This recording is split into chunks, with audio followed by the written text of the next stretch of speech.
everybody. Welcome to Live at 5 Home Edition. It is Wednesday, August 5th. I'm Beth Stevens, and I'm here with Charlie Cooper. Hey, Beth. And hey, Charlie. So good to see you. Good to see you, too. And, of course, we are joined by the ever-present and jazz-handy Caitlin Moynihan. Hi, Caitlin.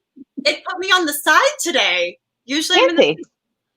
Well, I know, you're so shocked by your placement. I was just saying, I love it. It's a girls' night. We got a girls' night happening. I know. I'm here for That's this. right. It's a party. And who do we have with us today? Who's our guest, Charlie? We have Jackie Burns, the wicked Jackie Burns. But we're talking about a killer party today, right? Yes, yes. Killer. We're going to find out all about that. But first, let's do some news.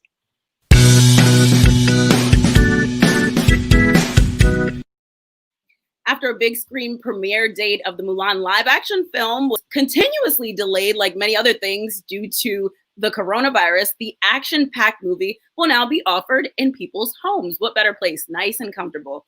Mulan will be available for $29.99 on Disney Plus beginning on September 4th. On top of a subscription, it's been a little bit controversial because it's a lot of money, but lots of people excited about that. Yeah, I think a lot of people think it's worth it. Yeah, exactly. Those Disney fans, they love it. So yeah. As previously announced, this adaptation is not a musical like the original film, which featured music by Matthew Wilder and lyrics by Broadway's David Zippel. Tony winner Leo Salonga, who voiced the lead role in the original Disney movie, took to Twitter and kind of put fans at ease. Following an interview with the live action film's director, Nikki Caro, she said the new film will stand proud and tall without the music. Or without the songs. So rest assured, fans. Mulan explores the Chinese legend of Hua Mulan, played by Yufei Liu in the new film. She disguises herself as a man and then takes her father's place in the army to fight the invading Huns. In addition to Hamilton's Disney Plus release, it was also previously reported that a live-action film version of Once on This Island is in the works for the streaming service. Lots of exciting things to look forward to. Yeah. Going to keep streaming everything. Exactly. Right from our homes. Okay. Well, that was some good news. And now I've got some disappointing news because, yin yang. Here we go. So we've been talking about the Old Vic doing their staging of Three Kings with Andrew Scott, who's an Olivier winner, but you know him as the hot priest from Fleabag. Well, Mr. Scott is recovering from some minor surgery. And so they've delayed the production yet again. We don't have a new date, but it will happen. It will happen, and you will welcome Andrew Scott into your room, into your home via a streaming service. There you go. This is Stephen Beresford's play, Three Kings, and it's part of the initiative at the Old Vic in London, Old Vic in Camera. So streaming stuff live from the stage, but we don't have a date quite yet. Love that. So just wait on it, right? Just waiting and waiting. Well, the previously announced pandemic satire special Coastal Elites will premiere on HBO on September 12th at 8 p.m. Eastern. Paul Rudnick and Jay Roach's comedy centers on 5 characters from New York to Los Angeles, played by, amazing cast. Bette Midler, Sarah Paulson, Issa Rae. I love me some Issa Rae. Girl is my God. Dan Levin and Caitlin Dever. Coastal Elites was originally conceived as a play for the public theater. Midler plays Miriam Nestler, a longtime New York City public school teacher who finds herself in police custody, while Paulson takes on the role of YouTube personality Clarissa Montgomery, who is taping the 28th episode of her soothing series, Mindfulness Meditations. Woosah, right? Written by Rudnick and directed by Roach, the special has been produced entirely during quarantine, like a lot of other things. People are being forced to be creative at this point. Very creative. I have a feeling it's going to look something like this. Exactly. But you never know. Right. The pair executive producers produces Coastal Elites with Hamilton producer Jeffrey Seller, Flotty Suarez, Scott Shaloff, and Michelle Graham. There you go. I love a Paul Rudnick comedy, and follow him on Twitter. He's a delight. All right, I have some more big starry names for you to digest. Brian Cox, who just won an Emmy for Succession, and Marsha Mason, who of course has 4 Oscar nominations, are joining forces for a virtual reading of Jerome Kilty's Dear Liar. And this will take place on September 1st, 7 o'clock Eastern. Of course, it's virtual. I don't even need to say that. You already knew. This is a benefit for Bucks County, and it supports their Bucks County Playhouse Pandemic campaign, and it's directed by Broadway's Mark Brokaw. Okay. I mean, look at these giant names. Amazing. I know. Amazing. Bucks County over there in Pennsylvania. Listen to the plot, because I didn't know this play. The play explores what went on between playwright George Bernard Shaw, or some people like to say George Bernard Shaw, and the celebrated English stage actress Mrs. Patrick Campbell, for whom he created Eliza Doolittle in Pygmalion. I'm hooked. I'm there. These are 2 giants of acting, there, right? And yes, and so tickets. This is a benefit, so you pay for it, and you're helping Bucks County. So head to the site, and you can find out all the information there. All right, we're going to talk about the past. Caitlin, are you ready to talk about the past? Are you there? All right, we are going to do today in Broadway. Well, today is someone's birthday. Whose birthday? Born on this day is someone's birthday. It's always someone's birthday. Right. Today, August 5th, born on this day in Los Angeles, was Jonathan Silverman, born in 1966. Now, who is Jonathan Silverman? Well, if you were in New York City in the 1980s and you saw a Broadway show, you indeed came across one of Neil Simon's 3 plays about Eugene Morris Jerome. And Jonathan Silverman took on that role. So everyone knows that Matthew Broderick originated this role. There were 3 plays. There's Matthew Broderick in Biloxi Blues with Penelope Ann Miller. There were 3 plays. There was Brighton Beach Memoirs, Biloxi Blues, and Broadway Bound.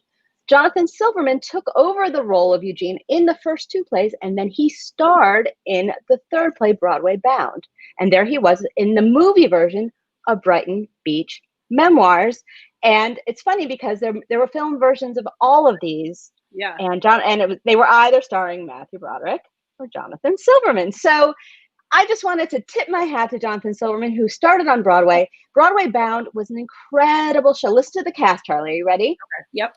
Linda Lavin, Jason Alexander, Phyllis Newman, John Randolph. And then Joan Rivers took over for Linda Lavin at the end of the run. So it was a very starry occasion. And honestly, you could not go to Broadway without Eugene Jerome somewhere on the Broadway in the 80s, from 1983 on. So I just wanted to say happy birthday to Jonathan Silverman. He went on to have a career. He's still acting.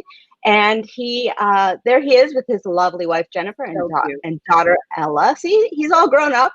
I know. People know him from all kinds of movies, from Weekend at Bernie's to Caddyshack. He's done a million TV shows, still acting now. Happy birthday to Jonathan Silverman. And go back and watch some of those Neil Simon shows. This is semi-autobiographical about Neil Simon's coming of age. So there you go. Classic. All right, Caitlin. Hi. I learned so much. Did you learn so much? I mean, it's nice to have a birthday and be remembered for your time on Broadway as a child actor. Anyway, shall we bring on our guest? I mean, the people I'm sure are freaking out. People are freaking, and I am ready. Can I tell everybody about today's guest? Is that okay?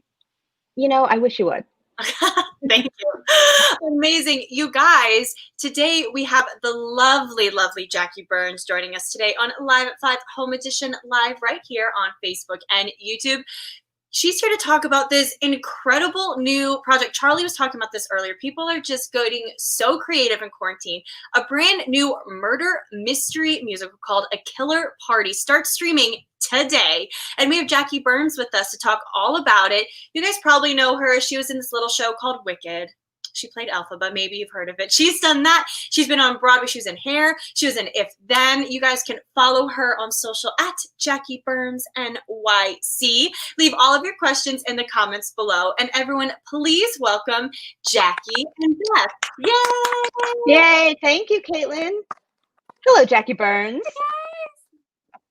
How are you? Well, first of all, it's a little funky, but where are you? What's going on?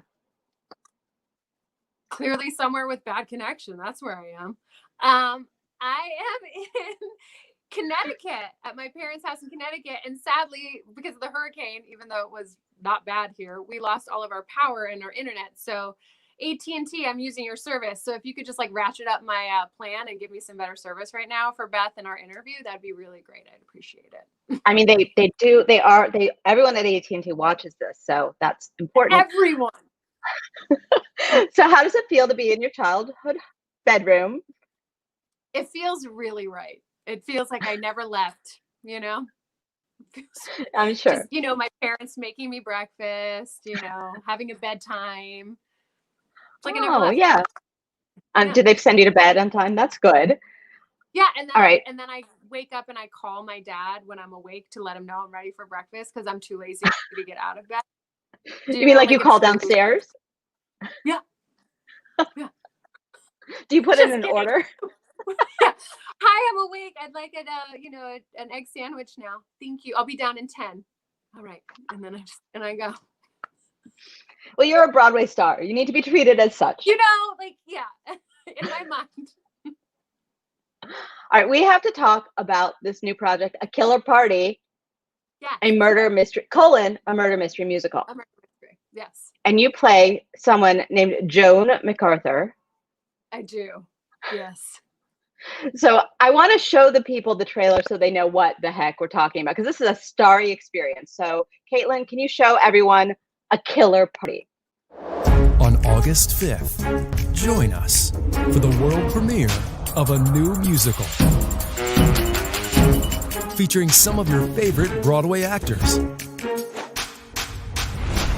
They're the worst. All attending a dinner party where they serve meatballs, mayhem, and murder.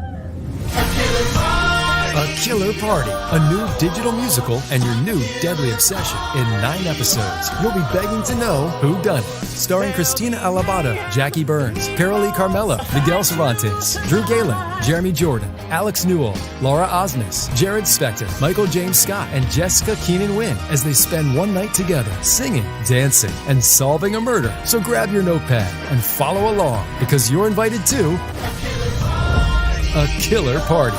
Pre-sale start July 27th. Streaming begins August 5th. For more information, go to www.akillerpartymusical.com. I love it so much. I love it so much. Now, was that you screaming at the end, or we don't get to know who screams? God, I wish that was me screaming. I think that's Laura Osnes, Okay.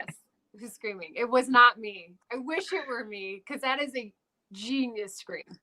All right, tell me how this all came together, because it looks like, first of all, have you ever?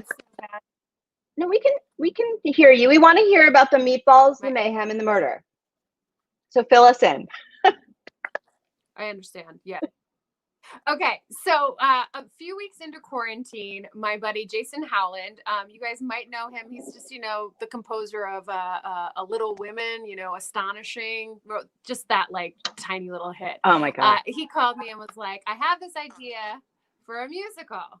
And I was like, I'm in. You didn't even have to tell me about it because I just think he's a genius, and anything he's a part of, I'm like, yes, I would love to be a part of it. Thank you. And I think that's what all of us were like. If Jason calls you, you're gonna do it. And then he brought on Nathan and Kate. If you don't know them, the lyricists in the book. I mean, Kate, Louderman is, whatever. I can never remember the what's it called. Now I'm having a brain fart. The librettist. Kerrigan and Louderman. Oh, Kerrigan Yes, Louderman. Oh, Loudermill. Yeah. Yeah. I mean, come on. I never say I am totally dyslexic and have the worst reading skills as an actor, not the best skill. Anyways, and Nathan Tyson wrote the lyrics, who's genius, tech everlasting. I mean, just like, come on. And they wrote this hilarious brand new digital musical that's never been done before. They basically took this terrible time that we're in and created jobs for over 50 plus people in our industry. And it's so fun. It's so fun. And there are 9 episodes, and each Wednesday 3 come out. So today is our opening night, basically. That's right. So there's 3 episodes that come out today, and then next week 3 more episodes, and then the next Wednesday the final 3 episodes. So it's basically a 90-minute musical and 9 different episodes. So each episode's like 8 to 10 minutes long. And everybody has a huge number, every 1 or 2 numbers, depending on their character. And the cast is out of control, like out of control. It's so amazing. It's like As you saw, all those, Jessica Keenan-Wynn, our friend Michael James Scott, Carolee I Carmello. play Michael Need I James go on? Scott's wife. All right, can we talk about your wig? What's going on with that wig? Okay. So, so you guys, this is all like DIY. This was all do it ourselves. Like we had our significant others or our parents or our friends like shooting this for us. They were all our in the closet. PAs. Yes. Yeah, in the closet, our directors, our hair and makeup, it's like, it was totally a labor of love. And it was just so fun. But yeah, so we all shot it in our homes respectively because of COVID. And Michael James Scott, I am his wife, which was so fun because Michael and I made my Broadway debut in Hair, and he was in the show with me. So it was really, really fun to get to do that again. And I got to now be in a musical with so many people that I wildly respect and am in such awe of their talent. So this has been very exciting. I got off topic. What was your question? Just tell me how did it work? So you got your dad holding a camera or something. You got this wig. Was it sent to you, or did you have to dig it up out of the basement? How did this work? Well, this wig is the gift that keeps on giving. When I was doing Wicked in LA last December, or the December before, I can't remember. As you get older, years turn into years. We had a wig party at our house. Kara Lindsay and I hosted a wig party, and because our music director loved wig parties. So for one of our final weeks, we had a wig party. We all bought wigs, and then as the night goes on, you all trade wigs. And I bought this ridiculous pink wig because I thought it made me look like a mermaid, and it just happened to still be in my closet. And I was on a Zoom call with Mark Bruni, who's the director. You guys all know who he is, so I don't need to. Sure.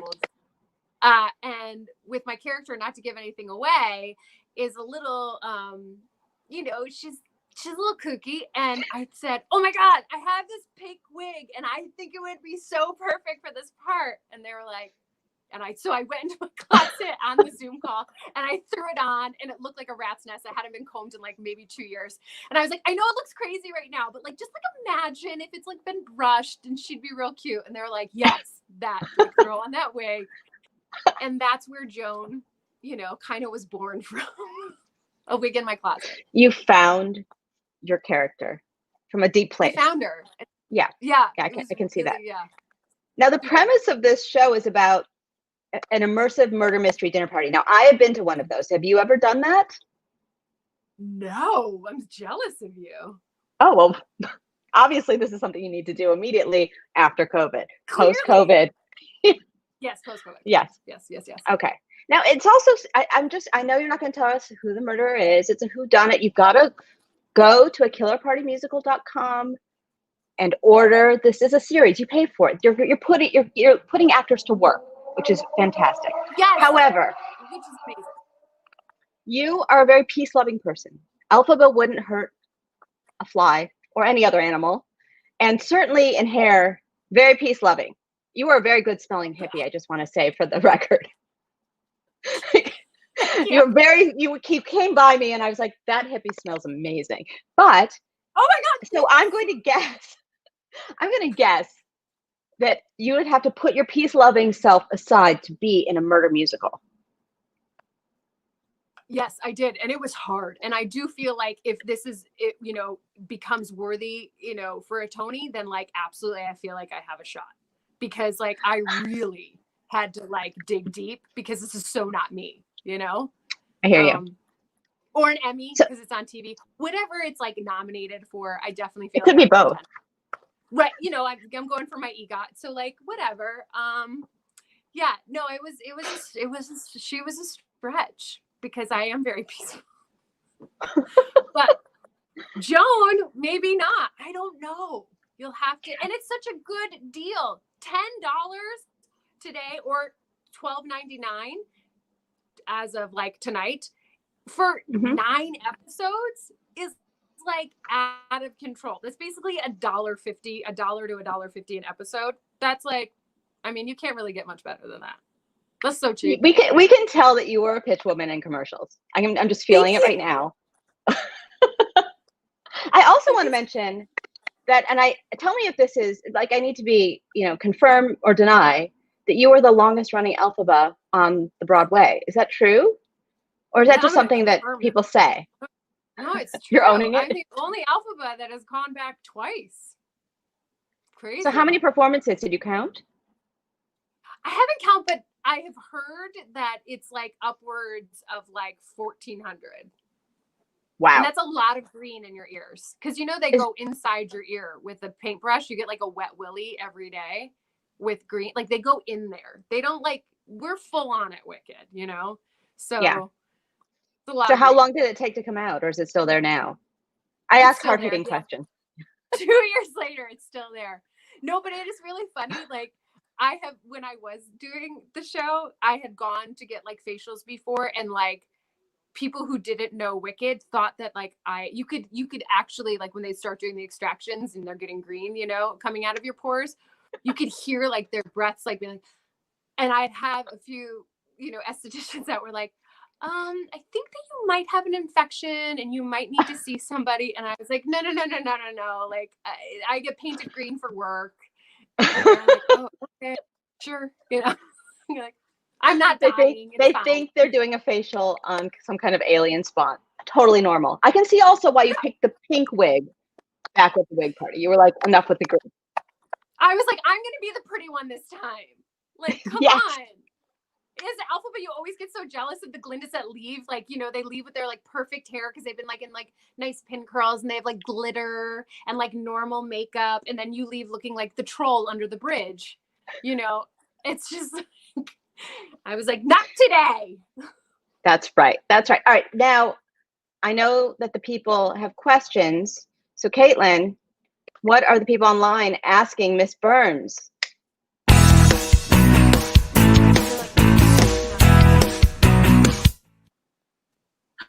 Wow. There she is. So fun. Okay, yes, we do have a lot of great questions. So I love this from Becca Brown.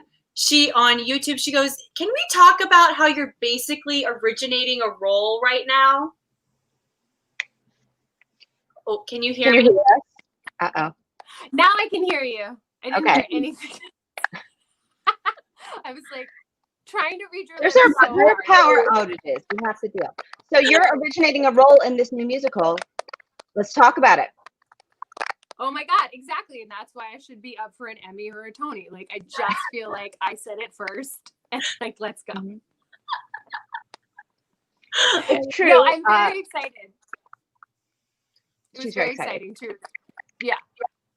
Because it was really a collaborative, the whole thing was super collaborative. Like you'd be on the phone with Jason and be like, I think that maybe like it should be like a touch faster, or like, what about, in shooting it? It's like, I have an idea. Like, what if I did A, B, C, and D? And it was just super, super fun to just, cause I know my space more than they do. So it was all on us as the actor being like, all right, so like, what if I got this closet here? I got a staircase here. I got, spoiler alert, maybe like a pool at my brother's house I could shoot something at, so it was super fun to, get your creative juices flowing and originate something that's completely not just even a new musical. Like, I mean, this has never been done before. Completely new. Yeah. So it was completely new. And, I applaud everybody that has been a part of this, because nobody knows what they're doing. This is completely the first time it's ever happened. So you had to just kind of jump in blindly and hope for the best. And the editors are amazing, how they like could take and make it look like we were all in the same room, even though, people are shooting, in their houses in San Francisco or like, in Connecticut or New York, and making it look like we're all in the same room and talking to each other is so magical. They're magicians. I love it. Love it. Okay, so Danny on Twitter, he wants to know, did you get the script all at once, or did you find out as the episode went along? Can't hear. Can you hear me? No. I can hear you. I can hear you better. Okay. Okay. So the question is, did you get the script all at once, or was it parceled out episode to episode? We did not get the script all at once. We got, I think when Jason first called me, they had the first 2 episodes written. So we all got to read the first 2 episodes. And at that point, not all the songs had been written too. So it was like a very rough sketch of what they thought the show was going to be. And still at that time, we didn't know who had done it and what was going to happen. So it was very much a learning as we went, which was really fun because then I had no idea. Like nobody knew if they were the killer or what their arc was yet because they didn't know yet. So it was really, really fun. That's an acting challenge too. Not knowing. Exactly. Tony or Emmy. You know what I mean, you guys? I'm sorry. You know, this is one of the most organic award campaigns I've ever witnessed. And I just want to commend you on that.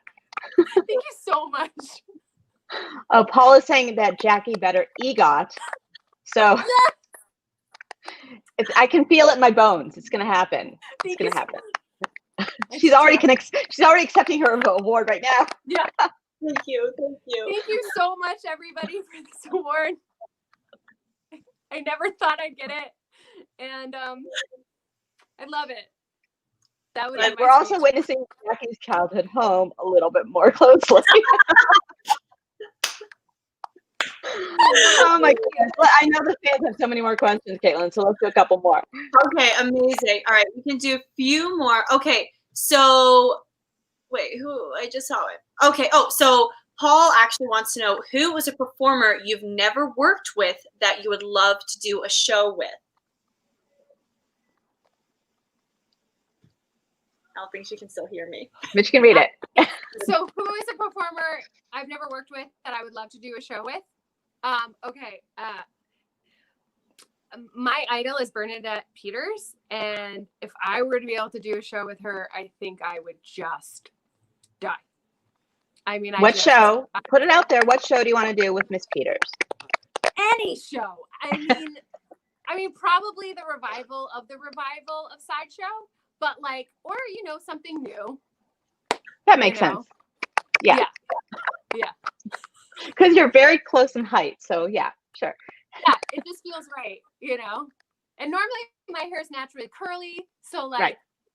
Would this work? I feel. I love that. Mm-hmm. Mm-hmm. Love it. Okay, so Jennifer wants to know, will we get to hear your amazing voice solo in this musical? Are we going to hear my voice in a solo musical, literally a one-woman show? No, in the Killer Party. In a Killer Party. Oh! I do get a solo. But if you want to do a solo musical, I'm there for it. Thank you so much. Yes, we're going to do a solo musical in my house called Jackie Burns' Childhood Home. No, I do get a solo in the show. We all get our breakout moment. Each performer gets their own song. There's going to be a cast album I think 20 original songs. It's kind of out of control. And we all recorded it on our iPhones and sent it in, and then they orchestrated it. And I can't even tell you the genius of the people behind the scenes, the editors, the sound engineers. It's just to make towels over our head with it in a closet singing into our phone these new songs, and it's just no fancy studio to make you sound amazing, but yet everybody sounds amazing because of these people behind the scenes. But yeah, there's 20, I'm pretty sure, don't quote me on it, but I'm pretty sure it's 20 or 21 brand new songs that are going to be on a cast album, and they're all epic. I love that. No solo musical for you though, because you're just doing shows with Bernadette. Got it. Yes, exactly. Got it. Exactly that. Thank you so much. You're welcome. Yes, I understand. Oh, now see, people want you to do a solo musical. We're going into a totally different direction now. Everybody wants Jackie Burns' solo effort. And don't tell me it's called Adele Dazeem, the musical, because I'm not there for that. Okay. That's an old joke. Oh, Jackie sold that joke before. Yes. Let's have one more question, Caitlin. Okay, last question. Susan wants to know, what was the weirdest part of doing a virtual musical? What was the weirdest part about doing a virtual musical? That is a good question. I think probably the weirdest part was lip syncing to my own voice. Like, so we had to record our song first and then, and then record it, and so musicals, we're live performers. We're used to performing live. And so to have to film something to the playback of you, and not on like a sound stage through a fancy system, no, like from your iPhone next to you, and still make it feel like live and exciting, was pretty weird and funny. And it took a second. And then of course it's like Shakespeare, when you watch a Shakespeare play where like the first 2 minutes, you're like, I have no idea what they're saying. And then all of a sudden something clicks and you're like, oh, I know exactly what they're saying. It was like that. It was like, you first felt like you were kind of like, I don't know what I'm doing. And then it just was second nature. But that was a little strange at first. I was like, okay. So who are you going to thank first when you win this award for this show? It's a good question. Mm-hmm. Probably Bernadette, and second, Jason. Okay. Jason's going to be really excited to hear that. Guys, Jackie, we love seeing you. I could talk to you for another hour. I just love seeing you. Here's Charlie. Charlie, do you have any questions for Ms. Burns? I'm just curious about rehearsal. How do you rehearse for something like that with all of you guys in different places? How do you rehearse for something like that?